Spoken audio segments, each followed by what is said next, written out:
Hello guys, today is Saturday, April 14th, and it's time for our weekly meeting highlight, which is to telling us to find small ways to move more. And then guess what? We didn't talk about the book at all, not in the least little bit today. She did some food finds, which were, just okay. And then what else did she talk about? Oh, and then we just had like an open discussion of things. We did do a review of the Freestyle program, so I'll go over that too. But the bad news, it's not really bad news, but it's, it's, I did have a gain. I gained 0.2, if you can see. And I'm really kind of happy with that. And I know if you've been following my daily vlog, you saw that I did do really well Monday through Friday. I did well Thursday, not so much because I had lasagna, and I had a pretty good piece of lasagna, and I had cake and ice cream. And then we know that weekends are my downfall. I have to get better on the weekends. I just do. I need to find small ways to move more because I move a lot during the week. Not so much on the weekends. I have to get out of that mindset. I have a bad mindset for the weekends, and it's something I'm working on. The 0.2 gain, I really do feel that last week I should have gained 2 pounds. I really did go crazy the week before for Easter. I ate a lot of candy. We went to the brunch. Had 2 meals on Easter Sunday. And I just really wasn't, and I look back at my tracker, I really wasn't that good. And so it was really a gift that I got, that I stayed the same, which was good because I started my book out with no gain, which was fine for me because just the way my mind works, it helped me out. And so my thinking, my sinuses, it's pouring rain, and when the seasons change, my sinuses go crazy, and I apologize. But I look at it as I had a 1.8 loss. Because, and I know that's just the way my weird mind thinks of things, but if I should have gained 2 pounds last week, I would have lost that this week. I don't know. It makes no sense. In my mind it does. Trust me. Somewhere in my mind it makes sense, but I know it doesn't make sense to you guys. But I feel fine with the 0.2. I was disappointed. I would be lying to say that I wouldn't be disappointed, but I wasn't discouraged because I'm going to do it. Take me a little bit, but I'm going to do it. So we're going to find small ways to move more. So let's read the book. Add activity to each day. There's a good reason to get in more physical activity. Ramping it up can improve your quality of life, lower your risk of diabetes, and help you to lose weight and keep it off among other benefits. But knowing about having to do all that and doing it are two different things altogether. We all know that if you move more, you're going to feel better. The older you get, the more you do need to move a little bit more because your muscles and joints tend to stiffen up a little bit more. You remember your old grandma, like getting up and hunched over. We've had so many miracle cures now with hip replacements and knee replacements and things like that. We can lead, even if we have issues, we can still lead a better life than our grandparents did. They ate better because they didn't have so much processed food like we have. But they also moved more because, they didn't have permanent press. They had to iron everything. So that's exercise. They didn't have automatic washers and dryers. My grandmother had the wringer washer and hung the clothes on the line. And just so many, they had to push more. If you think about all the little things, if you wanted to turn the channel on the TV, you had to get up and move and turn the channel on the TV. No computers, things like that. But I mean, they moved more, and maybe they didn't have as many joints, issues as we do because we're not moving like we should. The solution to not working out as much, instead of reworking your entire day to carve out chunks of the large time to go to the gym or to do a large workout, just do little points at a time. You don't have to do it all at one time. They have always said that you should get at least 30 minutes of exercise. And they kind of in the past, they kind of made you feel like you had to do the 30 minutes all in one session. And now there's more research is being done to tell you that you can do it in little increments. If you only got like 5 minutes to do something for 5 minutes. If it's just like doing some squats or sit-ups or just walking back and forth for 5 minutes, you're getting 5 minutes of exercise.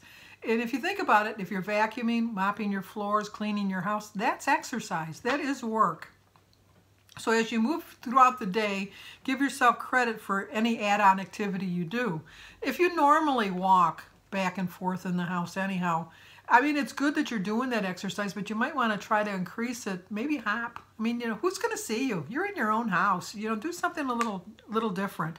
Try to think of different ways to get exercise in. When I had my knee replacement, they had told me to strengthen the knee was to, when I was brushing like this side of my mouth, to stand on my other knee, just like on that one, not on my knee, on my leg. So to balance myself with one leg up in the air, and I'm doing it now and you can't even see it. It's so silly. I'm just thinking of that. You can't see that I have my one foot raised up off the floor. But anyway, I would like balance on one leg on the one side of my mouth, and then when I brush the other side of my mouth, I would balance on the other leg. And it seems easy enough, but try it. It's not as easy as it sounds, especially if you have bad knees, and especially after you've had a knee replaced, because it's a little difficult. So different ways that you can sneak in your exercise is go upstairs or downstairs to the nearest restroom. That would mean I had to go down to the basement to go to the bathroom, and I go to the bathroom a lot during the day, so I don't see that happening to me. Park in the farthest spot in the lot. I do this. I park as far away as I can, and people might think it's because you don't want to get your car damaged. No, I just do it for exercise. Walk to the neighbor's house for a school carpool versus picking them up at the curb. I've many a time wanted to bring something over to Denise's house, who she just lives 3 doors down, and I'm embarrassed to say that I would drive. It's like, now I walk. Do squats while preparing dinner. A lot of times I'll just do like leg kicks and while I'm standing at the stove.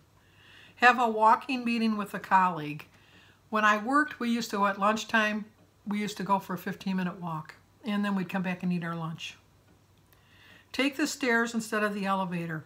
One year for my Lenten, we worked on the 3rd floor, and one of the things for Lent is I made myself walk up the steps for Lent. And you would have thought that when Lent was over, I would have been so used to it, I would have done it all the time. Oh no. First day after Easter, pushing that button on that elevator, which was not right.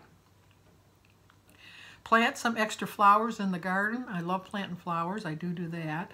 Bring in your groceries 1 bag at a time. I pack my grocery bags pretty darn heavy, so I could do that, but I used to live in an upper flat, and I used to be of the mindset the more I can carry up at one time. And I learned to be a little pack mule, and I still do that to this day, which is not really, I should probably do that. Lunge as you wait for your coffee to brew. Pace while talking on the phone. When I'm talking on the phone, I do walk around. I don't sit while I'm talking on the phone. And think of some other ideas that you can think of. Let me know in the comments below if you can think of some other things that we can do. So the Think Again page is, an unhelpful thought is, I have too much going on to fit in any physical activity today. But the helpful thought is, today is busy, but I'll find ways to incorporate physical activity here and there while hitting all of my things I have to do. I'll park at the end of the supermarket lot. An unhelpful thought is, if I can't move for at least 30 minutes at a time, I'm not getting any benefits. But the helpful thought is, every minute counts. Even if it doesn't have 30 minutes in a day doing it, moving for just a few minutes will still give me the benefits. I walk every morning, if the weather's nice, 2.7 miles. I'm trying to get myself up to a 5K. I went a different route yesterday, and I really thought, boy, I really walked farther today. I was really proud of myself, and I got home and I walked a tenth of a mile shorter than I normally did, so the route wasn't that much quicker. The recipe is for Greek zoodles with sour cream and onion chickpeas. I'm not gonna try it, but you might like it. So there it is. That's what it looks like, and there's the recipe. But like I said, the book was about find small ways to move more. Like I gave you some outlines of things you could do. Our quote was the quote I gave them last week. Perseverance is the hard work you do after you get tired of doing the hard work you already did. You have to keep up with it. You just can't give up. I love walking, but I'll be the first to admit that there are days that I just walk because I feel I have to walk. I enjoy my walk once I get out there, but sometimes it's a little hard to get myself out there. And what we did talk about at the meeting is, are you a freestyle thinker? If you can control your eating and you make smarter choices, then you are a freestyle thinker. You need to be accountable to yourself. And you have to remember it's freestyle, not free for all. Because even though there's 0-point foods that you can have, you have to know you can only eat them in limitations. You don't eat as much as you can. You eat until you're full. And if you really eat slow enough, your body will let you know when you're full. A lot of times you'll fix this whole big plate and you'll eat and eat and eat and eat and you'll get all done and you'll go, oh my gosh, I ate too much. Whereas if you were eating slow, your body and your brain, your stomach and your brain would have time to meet up and talk and say, okay, we've had enough, let's slow down. And then she gave us some true and false things. True or false, I must eat all of my SMART points.